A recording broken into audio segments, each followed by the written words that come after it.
Hi friends, my name is Chandni और ये video मैंने खासकर उन इतिहास के स्टूडेंट के लिए बनाई है जो बुकों को लेके बहुत कंफ्यूज रहते हैं कि हिस्ट्री की कौन सी क्लास में कितनी बुक है। 6 से 8 तक तो वो पढ़ ही लेते हैं, स्कूल से मिलती हैं और बच्चों को कंफ्यूजन नहीं होता है, तो 6 से 8 तक उन्हें कोई कंफ्यूजन नहीं होता। उसके बाद जो ये सारी बुक्स हैं कौन सी क्लास में कितनी है, इसको लेकर मैंने ये वीडियो बनाई है। बच्चे बहुत कंफ्यूज होते हैं, तो चलिए शुरू करते हैं। क्लास की तो ये होती है 9th क्लास की बुक, ये वाली जब वो खरीदते हैं।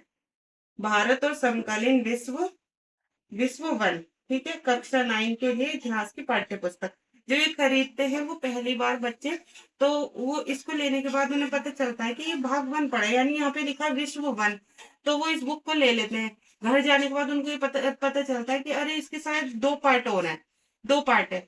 विश्व वन वन दिया उसने, टू दूसरा और होगा, लेकिन नहीं। 9th क्लास में सिर्फ इतिहास की ये एक ही बुक है, ठीक है, इतिहास की एक ही बुक है। उसके बाद आपको फिर इतिहास, आप 10th क्लास में जाएंगे तो 10th क्लास में आपको इतिहास की बुक ये मिल जाती है, भारत और समकालीन विश्व टू।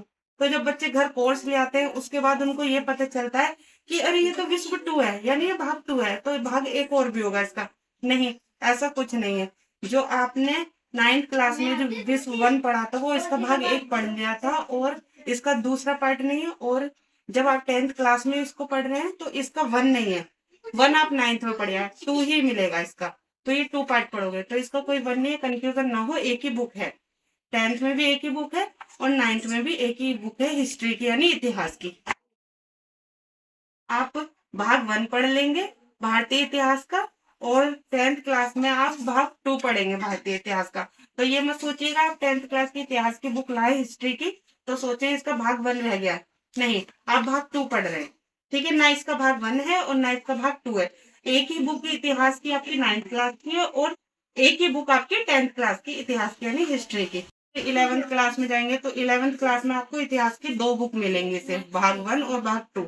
उसके बाद आप 12th क्लास में जाएंगे तो इतिहास की आपको 3 बुक मिलेंगी, भारतीय इतिहास के कुछ विषय भाग वन, फिर एक भाग टू, और दूसरी मिलेगी आपको भाग थ्री। ये 3 पार्ट हैं आपके, किसके हैं, 12th क्लास की हिस्ट्री के 3 पार्ट है आपकी। 12th क्लास की हिस्ट्री के 3 पार्ट आपकी ये 12th क्लास की हिस्ट्री के है, और 11th में 2 पार्ट है। तो ये बच्चों को बहुत कंफ्यूजन रहता है। तो 9th क्लास में एक भाग है और 10th में भी एक ही बुक है, और 12th क्लास में 11th में 2 है और 12th में 3 है। तो अब कंफ्यूज मत होना इस चीज को लेके कि भाई उसका भाग वन नहीं पढ़ा या भाग टू नहीं पढ़ा। तो ये आपकी हिस्ट्री की बुक्स हैं। और अगर आपको एक क्वेश्चन ये भी है बच्चों का कि भाई तैयारी कहाँ से करें, उसके शॉर्ट नोट कहाँ से बनाएं, तो मेरे हिसाब से तो आप एनसीईआरटी की बुक पढ़ के उसी में से क्वेश्चन छांट के बनाएं। अब आपको ये पता चल गया कि भाई 9th क्लास की हमारी इतिहास की एक बुक है, और 10th क्लास की इतिहास की एक बुक है, और 11th की 2 है, और किसकी 12th क्लास की 3 बुक है। तो ये आपका कंफ्यूजन खत्म हो गया इतिहास का।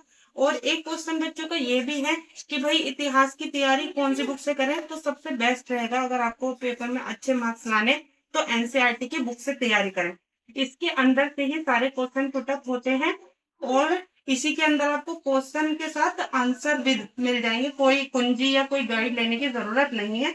और अगर आप चाहते हैं कि इसके क्वेश्चन आंसर भी मैं प्रोवाइड करा दूं तो आप मुझे कमेंट करें, मेरे चैनल को लाइक एंड सब्सक्राइब कर लें, और अगर चाहिए तो मुझे कमेंट करके बताएं, मैं आपको वो भी प्रोवाइड करवा दूंगी। तब तक के लिए टेक केयर, बाय।